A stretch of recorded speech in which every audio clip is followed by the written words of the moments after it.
The call came on a perfect Sunday morning, just as I was settling into my porch swing with coffee and my tablet. Of course it did. My mother always had a talent for ruining peaceful moments. "Claire, darling." Her voice dripped honey through the speaker. That's how I knew something terrible was coming. "I have the most wonderful news. My name is Claire, and I hadn't spoken to my family in 8 years. Not since the night they told me I was dead to them for choosing art over law school. Now I own a thriving design studio and the beautiful hillside property they once sneered at me for buying. Funny how life works out." "Mom," I said flatly, already feeling my shoulders tense. "What do you want?" "Oh, don't be like that. Your brother Carson is getting married to the most delightful girl, Annabelle Rose. You remember her from the country club?" I remembered Annabelle. She'd once accidentally spilled red wine on my white dress at a charity event, then laughed about it with my mother. "Congratulations to them," I said, starting to end the call. "Wait, there's more." Mom's voice rose an octave. "We've decided to have the wedding at your place. Isn't that perfect? It'll bring the whole family together again. Your father and I were just saying how that property of yours was meant for gatherings like this." The coffee cup froze halfway to my lips. "Excuse me?" "Well, you have all that space, and that lovely garden you've put in. Carson remembered it from when he visited that one time. You know, when you were being difficult about the inheritance thing. Anyway, he and Annabelle have their hearts set on it. We're thinking September 15th. The vendors are already excited." My laugh came out sharp and cold. "No? No?" She paused. "What do you mean, no?" "I mean no. N-O. You can't have Carson's wedding here. This is my home, not your event space." "Claire?" Her voice dropped to that familiar manipulative whisper. "Don't be selfish. This is your brother's special day, after everything we've done for you." "Everything you've done for me?" I stood up so fast my coffee spilled.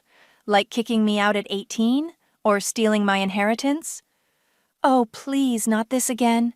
You're still so dramatic. Harold, talk to your daughter." I heard shuffling, then my father's gruff voice. "Claire, you're embarrassing your mother. The invitations are already printed. We're having this wedding at your place whether you like it or not. You wouldn't dare turn away 200 guests in person. You care too much about your reputation." The threat hung in the air between us. They thought they knew me, the people-pleasing daughter who'd rather die than cause a scene. They were counting on my shame to control me, just like always. "Try me," I said quietly. "Now listen here." Dad started, but I cut him off. "No, you listen. Show up on my property uninvited and I'll have you arrested for trespassing. Try me, please." Mom grabbed the phone back. "You ungrateful little—" "Fine. Ruin your brother's wedding. Add it to the list of ways you've disappointed this family. But don't come crying to us when you're all alone with your silly art and your empty house." The call ended. I stood there, shaking, as memories flooded back. Years of subtle cuts and calculated cruelty. Always Carson first. Always my dreams last. The missing inheritance that mysteriously funded my brother's business venture. The constant attempts to shape me into their carbon copy. My phone buzzed with a text from Carson. "Can't wait to celebrate my big day at your place, sis. Annabelle's already talking to decorators. Try not to mess this up for me like you always do." I walked inside to my office and opened my laptop. They thought they knew me. The pushover, the disappointment, the black sheep who'd roll over and take it. But I wasn't that girl anymore. "Fine," I whispered, pulling up my contacts. "You want to play? Let's play." I dialed my friend Georgia's number. She picked up on the second ring. "Hey girl, what's up? Remember when you said your uncle's a judge?" I smiled, feeling a plan take shape. "I need a favor. Actually, I need several favors. And I need you to hear me out before you tell me I'm crazy." Georgia laughed. "Oh God, what are you plotting?" "Justice," I said, opening my calendar to September 15th. Sweet, perfectly legal, absolutely spectacular justice. The game was on, and this time, I was writing the rules. The attic stairs creaked under my feet as I climbed up, flashlight beam bouncing off dust motes. I hadn't been up here since moving in, but my mother's call had stirred something. A need to remember. To document. "You sure you want to do this?" Georgia called from below. "We could just drink wine and plot revenge instead." "I need evidence," I called back. "Everything they did to me, I kept records, journals, photos, documents. I knew someday they'd try something like this." The beam caught a stack of boxes labeled, "Do not open," in my teenage handwriting. Fitting. I dragged them to the center of the floor and sat cross-legged. "Oh my God," Georgia gasped, reaching the top step. "Is that you?" She pointed to a photo that had slipped out. Teenage me, standing proud next to my first art show piece. Mom and Dad scowling in the background while Carson played on his phone. "Yep, the day I won the state competition. Also the day they told me art would lead to poverty and shame." I opened the first journal. My handwriting was smaller then, cramped with anger. "They took my acceptance letter to art school and ripped it up. Dad says no daughter of his will waste her life on paintings. Mom says I'm breaking her heart. Carson got a new car for getting C's in pre-law, but my straight A's in AP art mean nothing." Georgia squeezed my shoulder. "Jesus, Claire. Wait, there's more." I pulled out a manila envelope, hands shaking slightly. "This is from the night they kicked me out." Inside was a crumpled letter, dated the day after my high school graduation. My father's precise handwriting. "As you have chosen to defy this family's wishes and pursue your selfish interests, you leave us no choice. You have until morning to vacate this house. Your college fund will be reallocated to more deserving purposes. Do not contact us until you've come to your senses." More deserving purposes meant Carson's third attempt at law school, I explained, which he dropped out of anyway to start his failed tech startup. "The one your inheritance mysteriously funded?" Georgia raised an eyebrow. "Speaking of which," I dug deeper into the box. "Where is it? I know I kept..." "Got it." I pulled out another envelope, this one official-looking. Georgia leaned in as I spread the contents across the floor. "Holy shit," she whispered. There it was in black and white. A letter from my godmother's estate lawyer, dated 10 years ago. The inheritance she'd left me, nearly $200,000 for my education and future. And beside it, bank documents showing the money being transferred to an account in my father's name as my legal guardian, just 2 months before I turned 18. "They kept this from you?" Georgia's voice shook with anger. "Transferred it all to Carson. Called it a family decision. I only found out because the lawyer's assistant felt guilty and slipped me copies. That's straight-up theft." "Yeah." I stood up, brushing dust off my jeans. "And now they want to steal my home for their perfect golden child's wedding. Because that's what they do. Take and take and take." My phone buzzed. A text from Annabelle. "Just toured some florists. Can't wait to transform your shabby little garden into something actually elegant." Georgia read it over my shoulder and swore. "Please tell me we're destroying them." "Oh, we are." I gathered the documents carefully. "But first, we're going to see your uncle. Because everything I'm about to do needs to be completely, beautifully legal." "The judge? You're serious about involving him?" I picked up the photo of my teenage self. Young, proud, unbroken. They think they can just walk in and take over my life again, like I'm still that scared kid who'll do anything to please them. "But you're not," Georgia grinned. "No." I tucked the evidence into my bag. I'm the woman who built an empire from their ashes, and I'm about to remind them exactly who they're dealing with. We headed downstairs, Georgia already typing on her phone. "Uncle Abe says he can meet us for lunch. Says he's intrigued." Perfect. I locked the attic door, leaving the ghosts of my past where they belonged. "Tell him to bring any paperwork we might need for converting residential property into an event venue. Oh, and ask if he knows anyone in the Pride community who might want to throw a really big party on September 15th. Georgia's eyes widened. Then she burst out laughing. You're evil. I love it. Not evil, I corrected, feeling lighter than I had in days. Just finally done playing nice. The sun streamed through my windows, catching the dust we'd stirred up.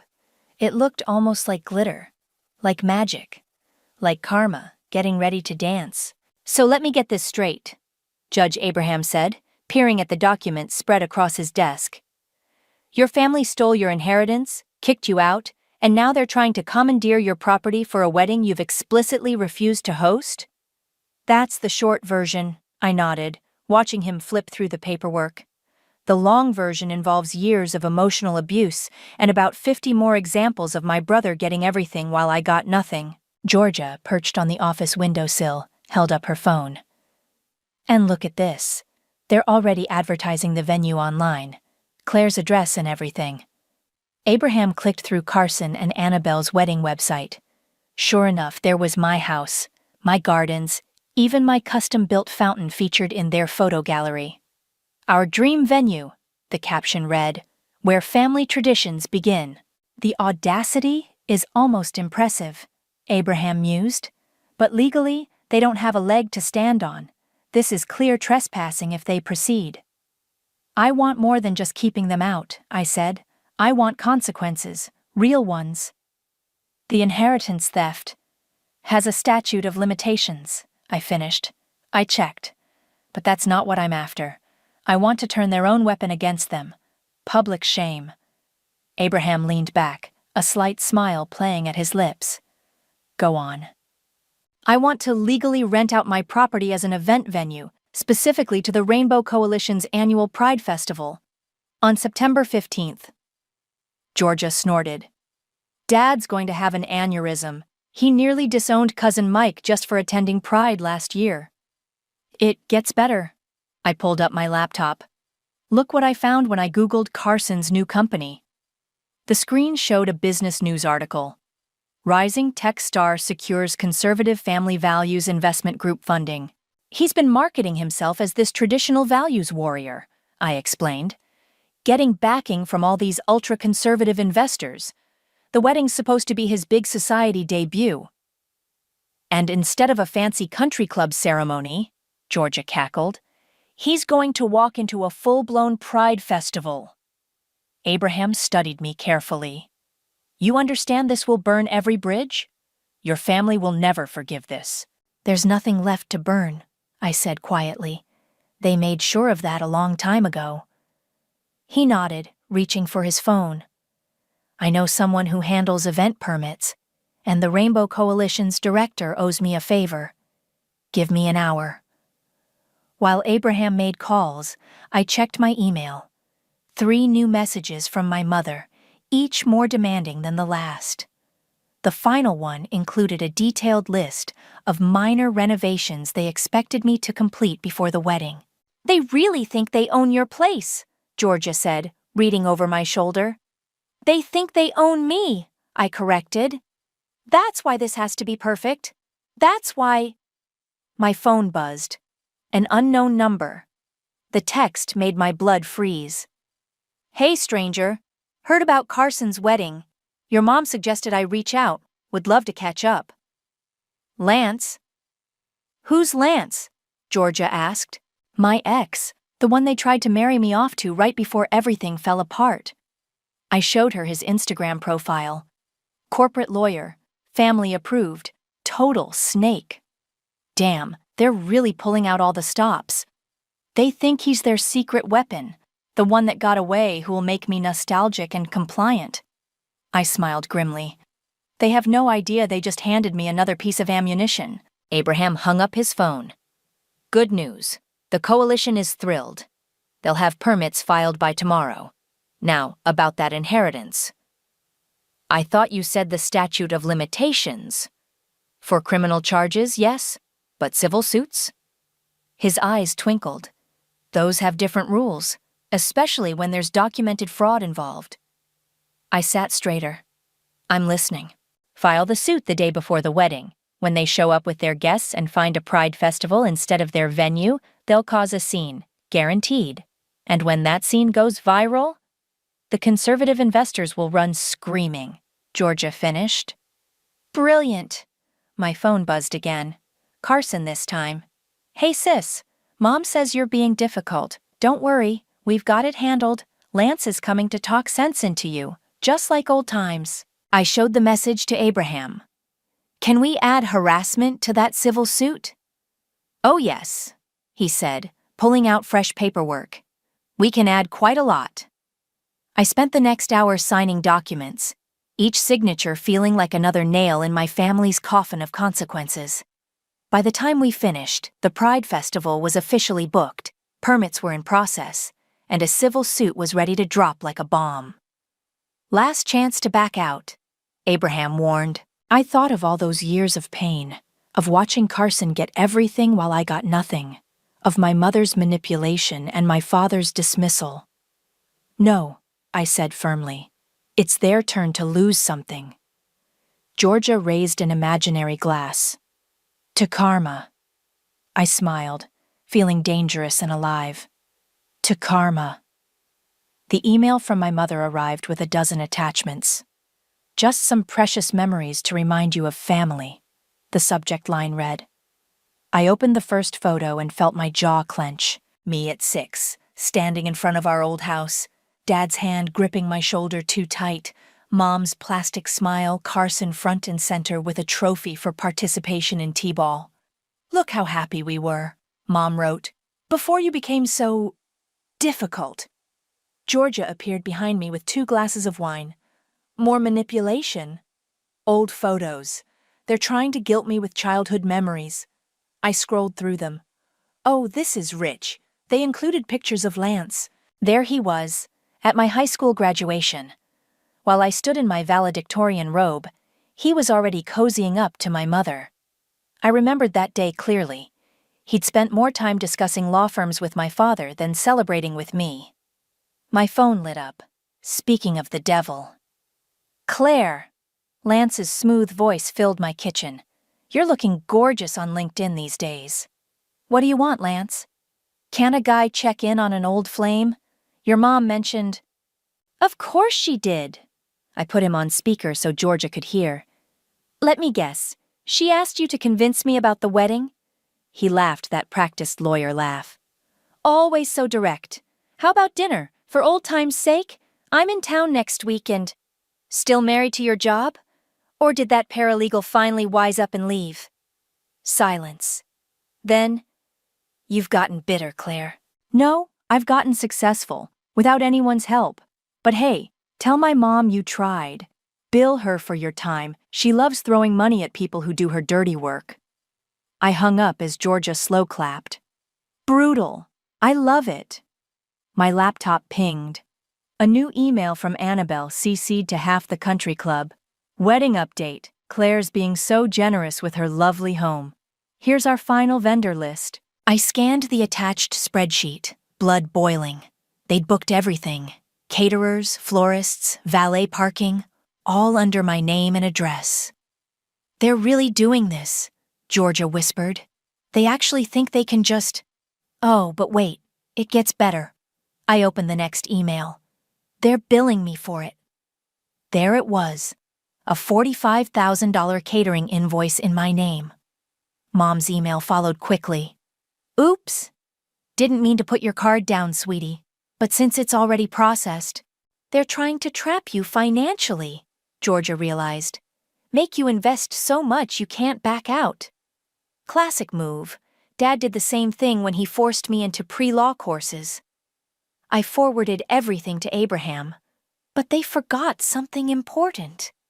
What's that? I pulled up my business banking app. I'm not that broke teenager anymore. I can afford to lose their deposit money. Can they afford to lose face? My phone buzzed again. Carson had posted on Instagram a photo of my garden with the caption, "Future wedding venue. Can't wait to class up this place. Sorry, sis, but your artsy vision needs a proper society upgrade." The comments were already flowing in from his conservative business circle. Traditional values win. Showing the black sheep how it's done. Family over foolishness. Georgia read them and swore. They're really painting you as the fallen woman reformed through their intervention. Let them. I opened my laptop and pulled up the Pride Festival's social media. Because in 6 weeks, that narrative is going to explode in their faces. The festival organizers had already started their promotional materials. My property would host 3 stages, food trucks, drag shows, and a headline performance by a famous queer artist. The permits were ironclad, the contracts signed. My phone lit up with a text from Abraham. Civil suit paperwork filed and sealed. They won't see it coming until the day before. Also, Lance's firm might want to know he's harassing potential legal opponents. I smiled and forwarded Lance's call recording to his managing partner's email. "You're really going scorched earth," Georgia observed. "They started the fire." I closed my laptop. "I'm just making sure they burn with it." Another email from Mom. "Darling, Annabelle's mother reserved the country club as backup, but we know you'll do the right thing. You wouldn't want people thinking you're still that angry little girl who ruins family occasions." I thought of the pride flags that would soon fill my garden, of the music that would drown out their judgment, of Carson's face when his conservative investors saw viral videos of him trying to crash a queer festival. "Actually, Mom," I whispered to the screen, "that angry little girl grew up, and she's about to ruin so much more than just an occasion." Georgia raised her wine glass. "To the angry little girl." I clinked my glass against hers. "To the woman she became." The countdown to September 15th had begun, and with every manipulative message, every entitled demand, they were only making my revenge sweeter. September 15th dawned bright and clear. By 7 a.m., my property was already transforming. Rainbow flags lined the driveway, food trucks rumbled into position, and sound engineers tested the stages. I sat on my porch, sipping coffee, watching security teams establish checkpoints. "They're here!" Georgia called from her lookout position. "2 blocks away, whole convoy of cars!" Right on schedule. I smoothed my dress and checked my phone. The live stream was already running, catching everything. The first vehicle, a sleek Mercedes, screeched to a halt at my gate. Mom burst out, designer heels sinking into the gravel. "Claire!" she shrieked, face reddening at the pride flags. "What is the meaning of this?" I smiled serenely. "Welcome to the Rainbow Coalition's annual Pride Festival. Do you have tickets?" More cars arrived. Dad, Carson, and Annabelle emerged, along with what looked like half the country club. Behind them, rental vans carrying flowers and catering supplies lined the street. "Tickets?" Carson stormed forward. "This is my wedding." "No," I corrected, nodding to security. "This is a legally permitted private event, and you're all trespassing." Annabelle, resplendent in white, shoved past security. "You can't do this. We have contracts." "Actually," I held up my phone, "you have fraudulent documents with my forged signature. I've never agreed to host your wedding, but I did sign a legitimate contract with the coalition 6 weeks ago." The catering manager approached, looking confused. "Mrs. Hall, where should we set up?" "That would be me," I smiled. "And you should probably contact whoever actually hired you, because it wasn't me, despite what that invoice claims." Mom's face went from red to purple. "You ungrateful little—" Music suddenly boomed from all 3 stages. The first wave of festival goers started arriving, decked out in glitter and rainbow gear. Many stopped to livestream the unfolding drama. "You're ruining everything!" Carson shouted. "My investors are coming!" "Oh, I know." I pointed to the news van pulling up. "I invited them, along with press. Smile for the cameras, brother dear. I hear your conservative backers love viral videos." Annabelle lunged forward, trying to tear down a pride flag. She managed to shove a drag queen in the process who fell dramatically. "Assault!" Georgia called out helpfully. "We all saw that assault. Good thing we have police on site." 2 officers approached as Annabelle screeched about her ruined wedding. Mom tried intercepting them with her best society smile. "Officers, there's been a mistake. This is a family matter." "This is a permitted event," one cop corrected, checking his paperwork. "And you're all trespassing. Please return to your vehicles." "I'll destroy you for this," Dad growled, jabbing a finger at me. "You think you're clever? You think—" "I think," I cut in loudly, aware of all the phones recording, that you should check your email, particularly the one from my lawyers about the stolen inheritance. His face went pale. Behind him, Carson's phone was blowing up, probably investors seeing the emerging social media storm. Last chance, I announced. Leave voluntarily or be escorted out on camera. Your choice. Annabelle chose option 3. She tried rushing the gate again. The police intervened as she screamed about her perfect day being ruined. Mom burst into theatrical tears. Dad looked ready to explode. "My father is a senator!" Annabelle shrieked as officers led her back. "You'll regret this." Speaking of regrets, I pulled out my phone. Should we discuss the fraudulent catering charges, the forged contracts, the documented harassment? More festival attendees arrived, forming an impromptu audience. Someone started a "Bye-bye bigots" chant. Carson's face crumpled as he checked his phone again. "The Thompson Group is pulling out," he whispered. "All my funding." "Karma's a bitch," Georgia sang from beside me. "And so is Claire." Mom made one last attempt, voice dripping poison honey. "Claire, sweetie, think about what you're doing to this family." "I am." I met her eyes. "I'm giving you exactly what you deserve." The police began clearing them out as the festival kicked into full swing. I watched my family retreat.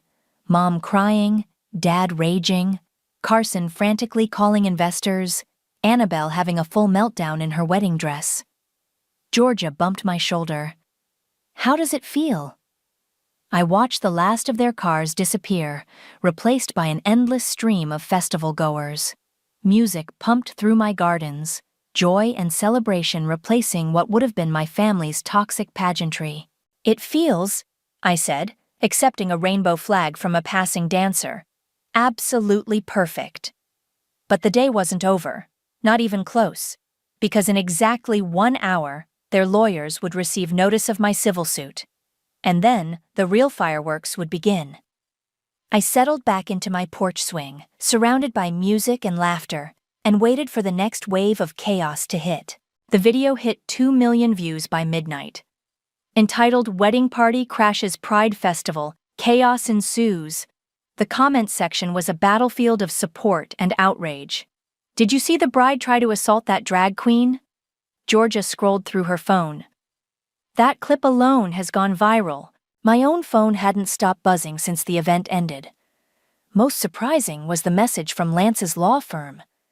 "We apologize for our associate's involvement in this harassment. Appropriate action has been taken." "He got fired?" Georgia peered at the message. "Suspended, probably. Turns out attempting to intimidate someone you know is filing a major civil suit isn't great for your legal career." The Pride Festival had been a massive success, raising record donations for LGBTQ+ youth programs. But the real explosion came when Abraham's office served the civil suit papers.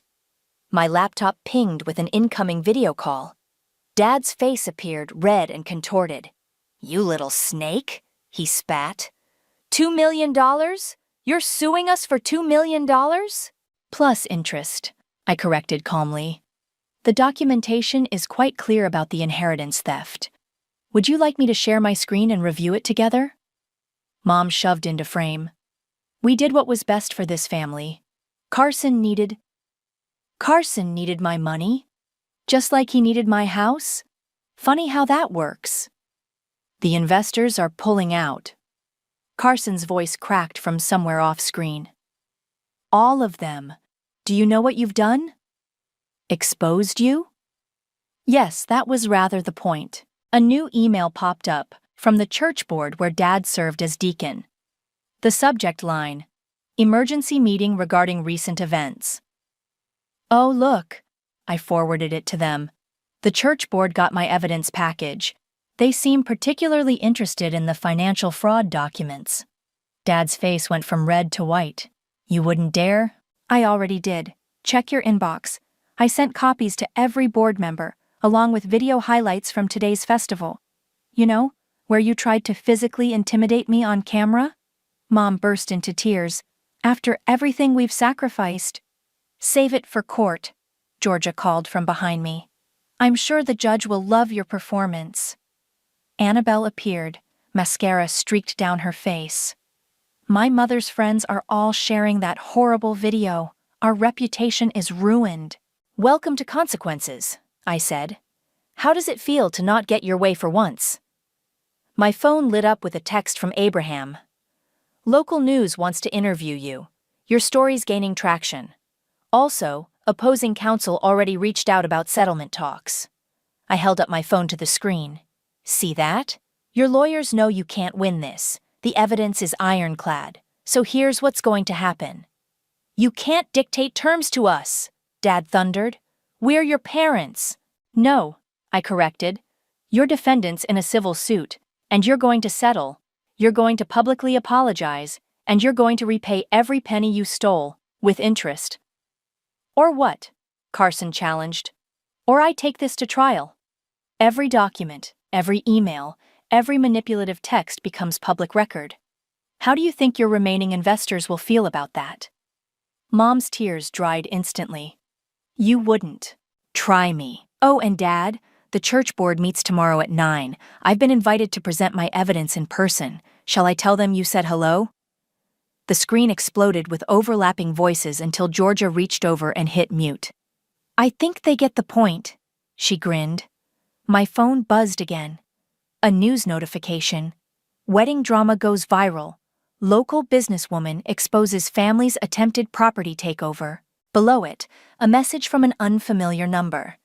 Hi, I'm a producer with Netflix. Would you be interested in discussing your story? Holy shit, Georgia breathed. You're going to be famous. I unmuted the video call. They were still arguing amongst themselves. 24 hours, I announced. That's how long you have to agree to my terms. After that, I do the news interview. And trust me, I'll tell them everything. You're bluffing, Carson said weakly. I shared my screen, showing them the Netflix message. Am I? Dad's face hardened. You'll regret this. Family is everything. No, I said softly. Self-respect is everything. You taught me that, actually, by showing me exactly what happens when you don't have any. I ended the call as another news alert popped up. Conservative investment group distances itself from viral wedding scandal. Georgia poured us both fresh wine. Think they'll settle? They have to. Dad can't lose his church position. Mom can't lose her social status. Carson can't lose his remaining investors. I smiled. They're trapped by the very things they always used to trap me. Karma really is a beautiful thing. I raised my glass. To karma and to consequences. Outside, the last of the pride flags fluttered in the evening breeze. My phone kept buzzing with messages and alerts. But for the first time in years, I felt perfectly, wonderfully at peace. The truth was finally out. And it was glorious. The mediation room felt too small for all the tension it contained. My parents sat across the table, their expensive lawyer between them. Carson slumped in a corner, phone dark and silent. No investors left to call. Let's review the terms, Abraham said, spreading documents across the table. Full repayment of the inheritance, with interest. Public apology. Binding agreement to cease all contact unless initiated by my client. Mom's lawyer leaned forward. My clients are prepared to repay the inheritance, but the public apology is non-negotiable, I cut in. Just like the restraining order I'll file if they refuse. Claire, Dad started, but Abraham held up a hand. Mr. Hall, need I remind you that speaking directly to my client violates our ground rules? The door opened and a court clerk entered with more paperwork. The judge is ready to review your settlement unless anyone has changed their mind about going to trial.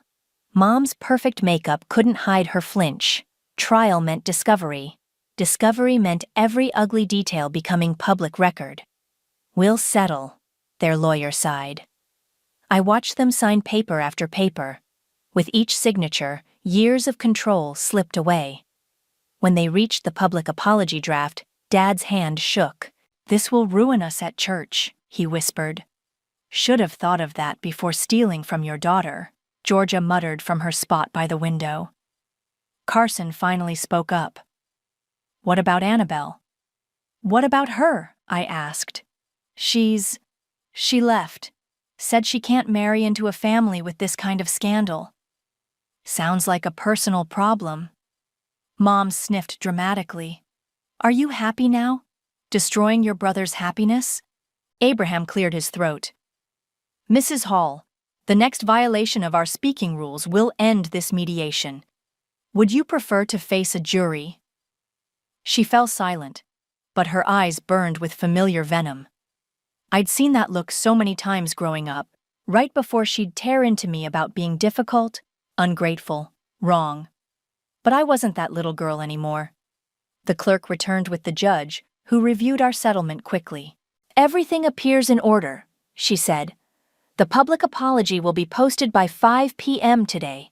The financial restitution must be completed within 30 days, and the no-contact order is effective immediately." "Your Honor," Dad tried one last time, "she's our daughter, and you stole hundreds of thousands of dollars from her," the judge cut in. "Count yourself lucky this was settled civilly." Dismissed. Outside the courthouse, reporters waited with cameras. My parents tried to dodge them, but their lawyer held them back. "The apology needs to be public," he reminded them. "Better to do it now than have them catch you running away." I watched from the steps as they faced the cameras.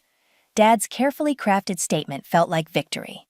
"We acknowledge our wrongful actions against our daughter Claire.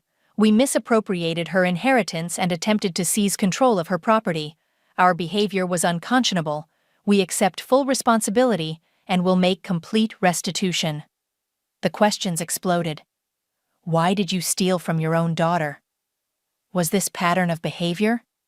How do you respond to the viral wedding video? Mom cracked first. "We did everything for this family. We only wanted to control me," I finished, stepping forward. The cameras swung my way. "But that's over now, and I have something to announce." Georgia squeezed my arm encouragingly. "The stolen inheritance money?" I continued. "Every penny will be donated to establish a scholarship fund for artists and creators whose families tried to silence their dreams." The reporters loved that. More questions flew. What inspired this decision? Will you press criminal charges? How does it feel to stand up to family abuse? Through the chaos, I caught Carson's eye. For a moment, my little brother looked lost. No fiancé, no investors, no golden child pedestal left to stand on. "I hope you learned from this," I told him quietly. "It's never too late to build your own life." He nodded slightly before our parents dragged him away. As they disappeared into their car, Lance of all people appeared at the courthouse entrance. He looked rough. Suspension had clearly taken its toll. "Claire," he called out, "I need to say something. Make it quick. I'm sorry for everything, for helping them pressure you back then, for trying to manipulate you now. You deserved better." I studied him, the first person from my past to offer a genuine apology. "Thank you," I said simply. "Now please leave." He did. Georgia linked her arm through mine as we headed to my car. "How does freedom feel?" I thought about the scholarship fund, about the messages I'd received from other people standing up to family abuse, about my quiet house, my thriving business, my life built from scratch. It feels like I finally have my own happy ending. "Oh, honey," she grinned, "this isn't an ending. This is a whole new beginning." She was right. The story wasn't over, but for the first time, I was the one holding the pen. The autumn breeze carried dead leaves across my parents' overgrown lawn. Their house, once the symbol of their perfect family facade, stood empty, foreclosure signs stark against peeling paint. "You sure about this?" Georgia asked from the car. I placed the bouquet of black lilies at the gate. "Closure matters."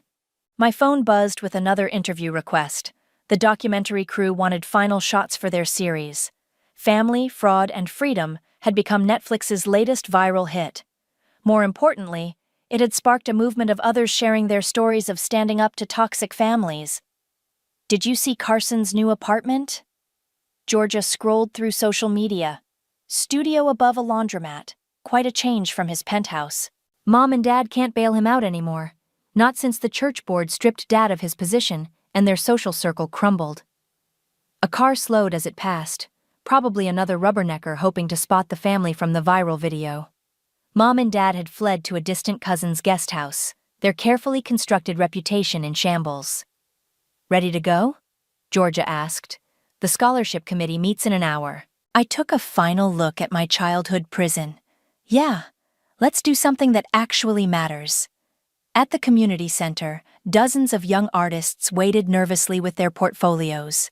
The Clare Hall Arts Foundation's first round of scholarships would help them pursue their dreams, despite family pressure to conform.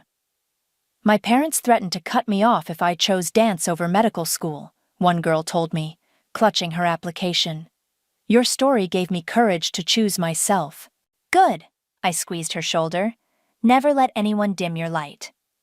My phone lit up with a text from Abraham. Final restitution payment cleared. Trust fund officially closed. You're completely free of them. Georgia read it and grinned. How's it feel to be a millionaire?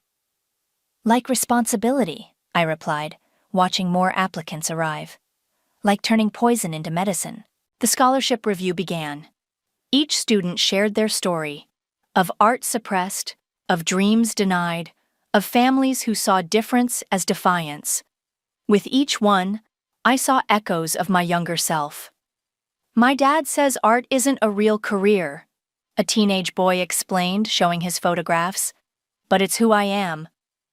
Then be who you are, I told him, loudly and proudly. Between interviews, I checked my email. Annabelle had apparently found a new wealthy family to attach herself to. Lance's law firm had made him a junior partner again, but he stayed far from family law. And Carson. Speaking of your brother, Georgia showed me her phone. He posted this an hour ago. It was a simple message. Starting therapy. Some family patterns need to break. Sorry, sis. Think he means it? Georgia asked. Maybe. But his healing isn't my responsibility anymore. The committee selected 12 scholarship recipients. As I watched them celebrate, hugging and crying, my phone buzzed one final time. A message from an unknown number. Claire, it's Mom. I know I'm not supposed to contact you, but I saw the scholarship program. You've helped so many people.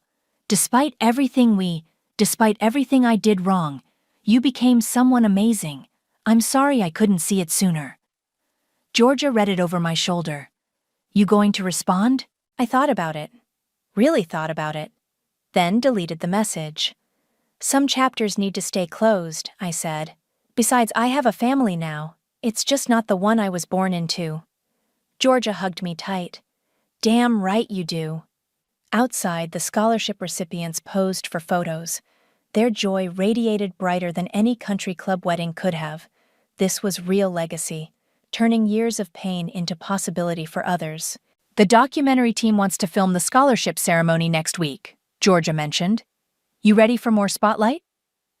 I watched the young artists comparing works, sharing dreams, building connections. Yeah, because it's not about me anymore. It's about them, about breaking cycles. And about karma, Georgia added with a wink. And about karma, I agreed. My phone lit up with another message. This time from the girl who'd chosen dance over medical school. She'd attached a video of her first performance. Thank you for showing me that choosing yourself isn't selfish, she wrote. It's survival. I smiled, remembering that scared teenager I used to be. The one who thought standing up meant standing alone. No, I typed back. Thank you for showing me that every act of courage creates ripples. Keep dancing. Georgia gathered the committee for lunch. As we walked out, I caught my reflection in the window. Strong, steady, free. No more ghosts, no more chains. Just possibility, stretching endless as the autumn sky. Coming? Georgia called. Yeah, I said, turning away from the past for the final time. I'm ready. And I was, ready for whatever came next. Because that's the thing about writing your own story. There's always another page waiting to be filled.